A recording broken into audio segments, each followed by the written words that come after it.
It's got to be quick. I got to put my daughter down to sleep. Y'all can ask me all the questions y'all want tomorrow. Let's go. Joel, towards over here.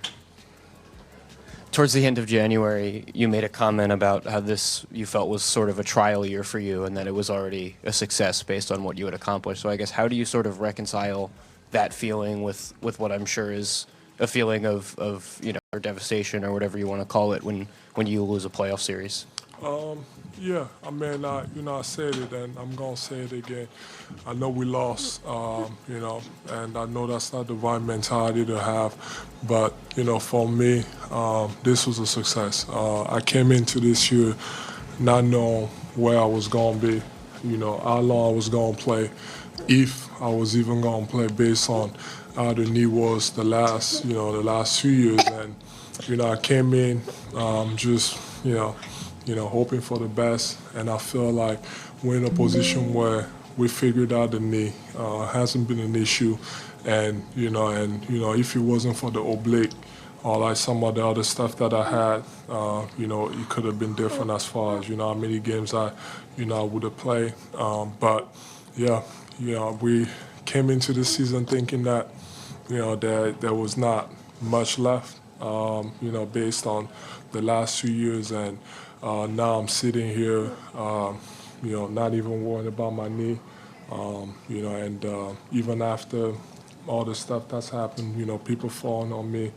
Obviously, you're gonna have setbacks, as you go along, but those setbacks have been, so much different than it's been in the past. So I hate losing, but based on I thought I was done.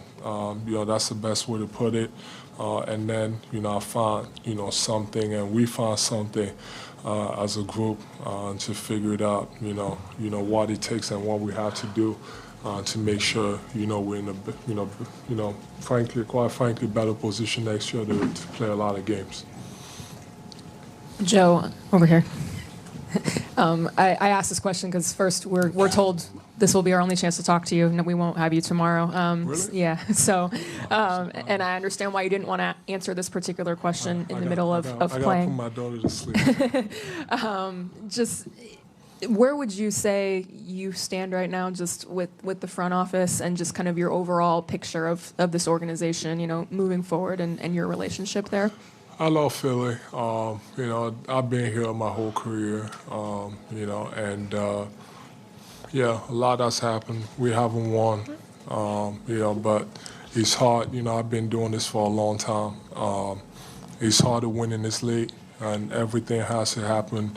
Everybody has to be on the same page. Everybody has to play their best basketball, at the same time. And it takes a lot to win. So, I'm disappointed that once again we didn't get to reach that goal. I don't care, losing first round, second round, it doesn't matter to me. Like, if you don't accomplish, that goal, and quite frankly, New York, they were just better than us in everything. So we just gotta look at each other, starting with me. But that's where I put it on me, where I feel like I wasn't around for much of the season for a lot of things, and moving forward, understanding what it takes, when it comes to my body, and what we have to do as a group. To make sure that I get to play every game. I feel like we found that solution, so it'd be better next year. But yeah, I mean, I'm just disappointed that we didn't get the chance to another year, no championship. So yeah, so we just gotta look. Everybody just gotta look at themselves, starting with me. What can I do better to be more available, play better basketball? And go from there. Joe, can you just... That's former MVP Joel Embiid of the Philadelphia 76ers. Mo, he mentioned something very early on in that interview, saying maybe it's not the right way to look at it by some people, but he looks at this season as a success. What did you take from that?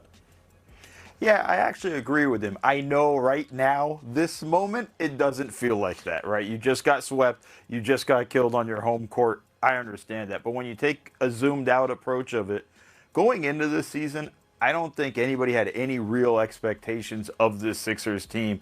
We didn't really know what to make of it. How's this all going to fit? How much were we going to get out of Joel Embiid? You know, one thing he said that he felt was a success was they kind of figured out his knee and how to kind of approach it on a day-to-day basis so he could be on the floor a little bit more. Granted, he had several other weird things happen to him, like an appendicitis right before the playoffs and everything that goes with it. But I think the ultimate thing is for the Sixers as a whole, you kind of could see the blueprint. There's still some work to be done. There's no question of it. But you went from being a play-in team to finally knocking out the Boston Celtics in a playoff series at a Game 7 in Boston after being down 3-1. You know, you got to hang on to. There's some positive stuff there. You know that VJ Edgecombe's a dude. That's a guy you know you can go with and trust. You saw what PG looked like when he did come back and kind of looked healthy and got rolling. So there is like promise of to what a good team is. And I was remiss to not mention Tyrese Maxey, who was absolutely amazing this whole season. Yeah, absolutely. Well, the Sixers will not be back in these playoffs. 6 of those in Milwaukee, and of course there will be a lot of attention on the Bucks this offseason with the uncertainty around Giannis Antetokounmpo's future. How, or do you think, the lottery will influence the Giannis market today? Well, I've got my eye on two teams, the Warriors and the Heat. Warriors have a 9% chance of landing in the top 4. They were willing to offer their first-round pick this year. Maybe the Bucks knew, hey, look, this is one of the best draft classes, at least on paper, for freshmen in decades. We can kind of pick our spot, so that's probably why they didn't trade Giannis early, knowing the Warriors potentially could get a top 4 pick, and then the Warriors are going to have some real decisions to make, rather than, you know, kind of potentially throwing them a first-round pick early, and then they don't know where the Warriors are going to land. And then you have the Heat, who have been well documented, you know, trying to find a star via trade. They've got a 4% chance of landing in the top 4. I think this puts them in trade for Giannis as well, in play for Giannis as well, because they're in a win-now situation. They've got Bam, they've got the pieces. I think with the top 4 pick, they could secure Giannis.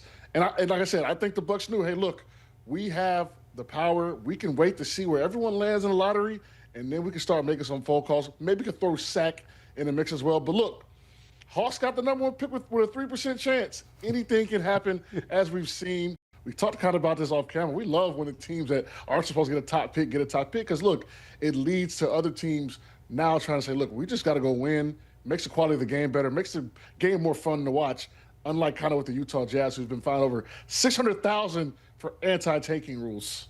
And yeah, John, I would think the NBA wants a team maybe beyond that 14% group to get the top pick here. It would kind of just get the ball rolling even more with those anti-tanking rules. All right, let's get to the games on the floor here. Again, we'll find out the NBA draft lottery at 3 o'clock Eastern. The Knicks and Sixers will tip off shortly after that. If the Sixers get swept, will that be an official end to the process era in Philly? Some would argue it has already ended. Joel's really the only guy left. Yeah, I mean, they were down 3-1 to the Celtics series, and we were already talking about, hey, look, there's going to be some tough conversations. They come back, kind of put a Band-Aid over the wound, but they're right back to where they were last series, right? Down to a team that they're supposed to be able to compete with on paper, right? You know, what do you do with Embiid, who hasn't played more than 6 games in a row all year? Doesn't have the pop of old, but still, when he plays, is fairly effective at 32. And an aging Paul George, who has actually looked good down the stretch. But you're also paying max money to a guy that hasn't scored over 20 points in 9 out of his last 10. You've got 2 cornerstone all-NBA kind of young guards and Maxey and Edgecombe who you can build around. So there's optimism. But it'll be a fascinating summer for Del Morey. As we know, he's more than not the aggressor when it comes to roster building. But you don't want to deplete it too much because you do have 2 kind of guys. Well, you're going to have to eventually pay them for one. So you need to try to maximize the time to try to win right now. So it's going to be